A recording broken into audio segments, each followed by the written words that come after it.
These are the 3 most consistent attack strategies you need to use at Town Hall 12 for 3 stars. Let's first start with the Blizzard Lalo. This strategy is very flexible and works on a wide variety of bases. The first part of your attack is the Blizzard. You're typically going to use this to get some really good chain off of the base. I would recommend the Town Hall. It's a great spot or great thing to remove. You can bring in wall breakers or super wall breakers to get a little deeper in the base for your super wizards.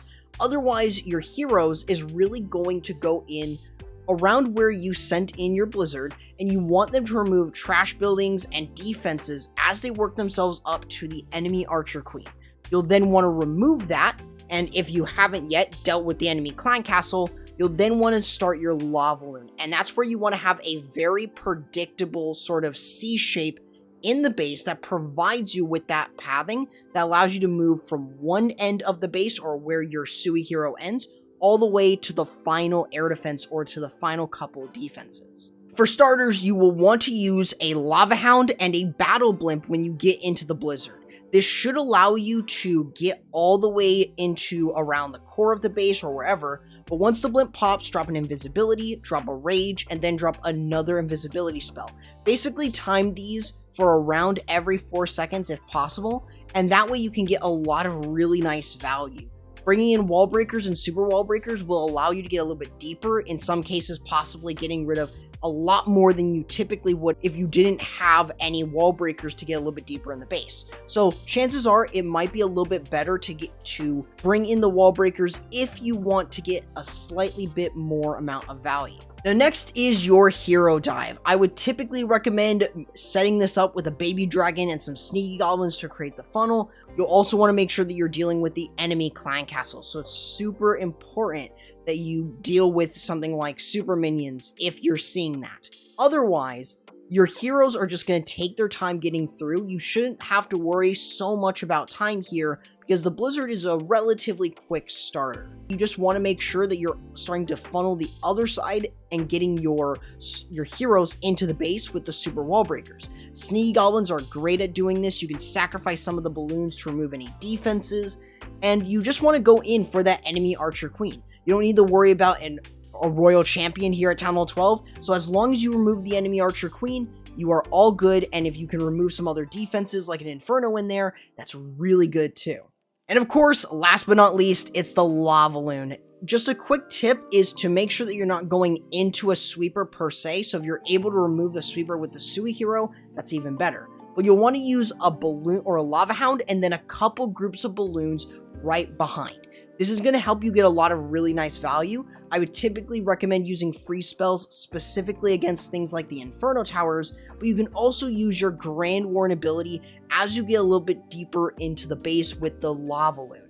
This will allow you to protect a large portion of your balloons to where the back end portion, even if you don't have any more spells and there's an air defense, you'll more than likely be able to still get through the base 9 times out of 10, because you'll have more than enough balloons.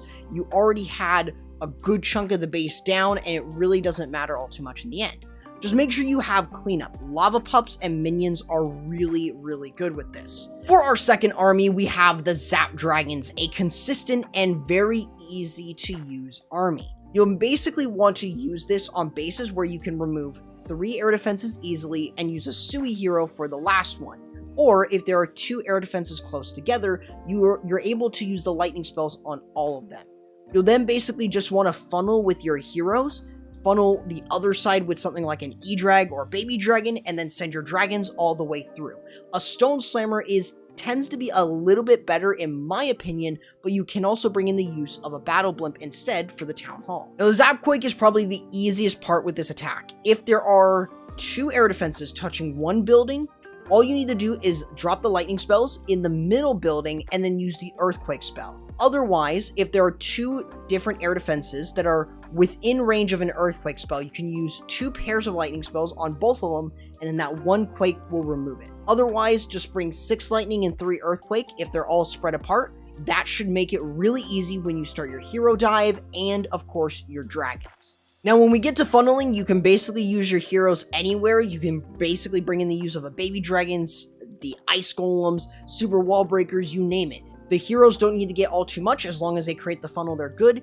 An Electro Dragon is typically recommended, and a Baby Dragon as well if you want to create a part of a funnel as well. Typically the E-Drag does funneling a little bit better, and it can also stay up and move in with your dragons, so that is an opportunity. But all you really want to do there is just funneling, and that should set in stone for your dragons to move in. Now that you've funneled and got rid of all the air defenses, your dragon attack is just going to be far easier.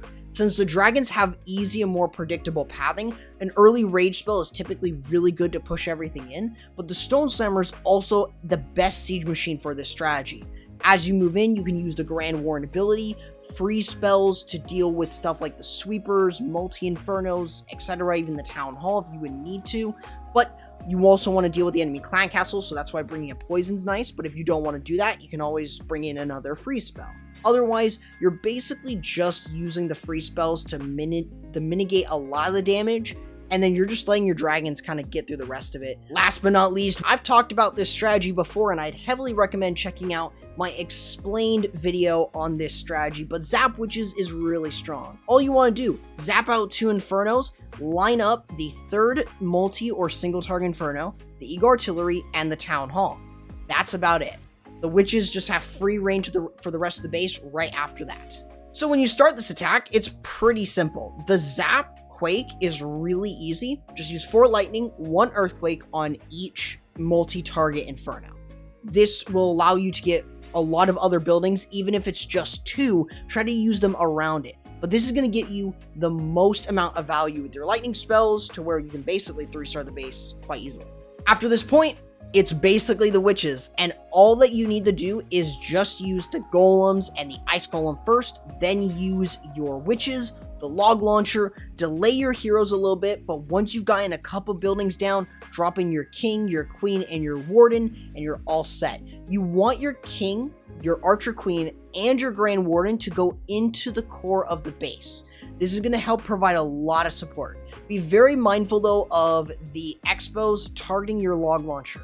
If you don't have any tankage going on, you need to use a Grand Warden ability early, which is really going to help. And as long as you can open up all the way into the core of the base and all the way to the Town Hall, especially if it's an anti-3, you should be safe. Otherwise, you just want to make sure that you have a rage spell saved up specifically for the Yetis within the clan castle as you work yourself to the back end. Since you don't really have something like a Royal Champion here, you really got to hope that you are able to move through the Town Hall, if it's an anti-3 of course, and just move through the back end like it's nothing. Because you should still have stuff like Witches and Skeletons, and they should be able to more than easily overpower the rest of the base. Witches are incredibly strong at Town Hall 12, and there isn't really a reason for you not to use them here. Now, these 3 attack strategies are incredibly dominant, so let me know which of these is your favorite, but all of these are really consistent at getting you 3 stars. I'd heavily recommend, though, checking out my explained video on the Zap Witches if you have not done so.